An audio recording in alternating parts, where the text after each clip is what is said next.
পয়লা April থেকে তাদের 500 টাকা বেড়ে যাচ্ছে, তারা 1000 টাকা করে সকলে পাবেন। দেখে ফেলুন এক নজরেই রাজ্যের বাজেট 2024-25।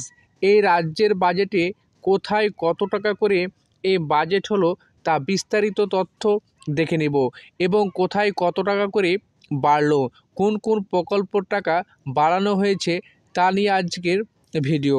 তো ভিডিওটি শেষ পর্যন্ত দেখুন, অবশ্যই আপনার কিন্তু কাজে লেগে যাবে যে কোথায় কিসের টাকা বেড়েছে বা কবে থেকে টাকা দেওয়া শুরু হবে। বিশেষ করে সর্বপ্রথম যেটা বলা হয়েছে সেটা হচ্ছে লক্ষ্মীর ভাণ্ডার। পয়লা এপ্রিল থেকে তাদের 500 টাকা বেড়ে যাচ্ছে, তারা 1000 টাকা করে সকলে পাবেন। লক্ষ্মী ভাণ্ডারের টাকা যেটা ছিল, লক্ষ্মীর ভাণ্ডারের সাধারণত জন্যে যে 500 টাকা করে ছিল, সেই 500 টাকা থেকে বেড়ে 1000 টাকা করে দেওয়া হয়েছে। অর্থাৎ যারা SC STর ক্ষেত্রে যাদের 1000 টাকা করে ছিল, তাদের বেড়ে কিন্তু 1200 টাকা করা হয়েছে। আর তপশিলি এবং আদিবাসী ভাই বোনেরা, বোনেরা, মায়েরা, তারা 1000 পেতেন, তাদেরটা 1200 করা হলো।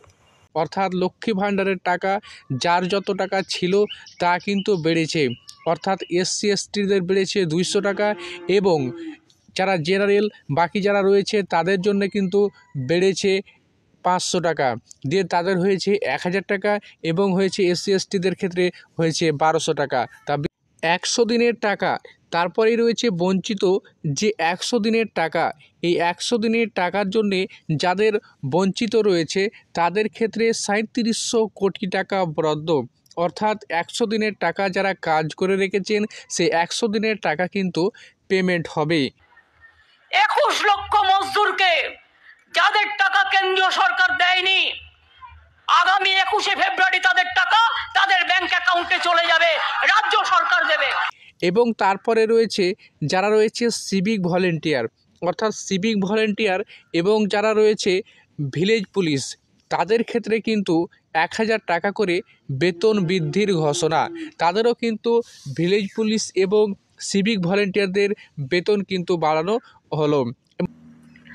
আমাদের civic police, green police, village police, তাদেরও 1000 টাকা করে মাইনে বাড়ানো হয়েছে। এবং সিভিক পুলিশের, গ্রিন পুলিশের চুক্তিভিত্তিক যে কর্মচারীরা ছিল, অর্থাৎ যারা কর্মচারী ছিল তাদের যে চুক্তিভিত্তি ছিল, তাদের কিন্তু যে 3 লক্ষ টাকা দেওয়া ছিল সুবিধা, সেটা কিন্তু 5 লক্ষ টাকা করা হলো।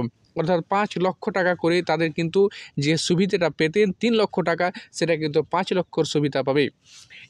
আগে তারা রিটায়ারমেন্টের পরে কেউ 2 লক্ষ, কেউ 3 লক্ষ টাকা একসাথে পেতেন, সেটাকে বাড়িয়ে আমরা 5 লক্ষ টাকা করেছি।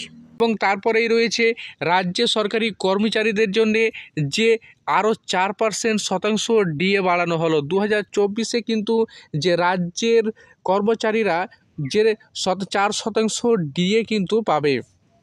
অর্থাৎ যত টাকা পাচ্ছিল তার 4% ডিএ 2024 সালের মে মাস থেকে এই নয়া 4% ডিএ লাগু। অর্থাৎ 4 তারিখ থেকে, অর্থাৎ এই যে মে মাস থেকে শুরু হচ্ছে 4% ডিএ। তারা কিন্তু 4% ডিএ আরও পাবে বা বৃদ্ধি হবে।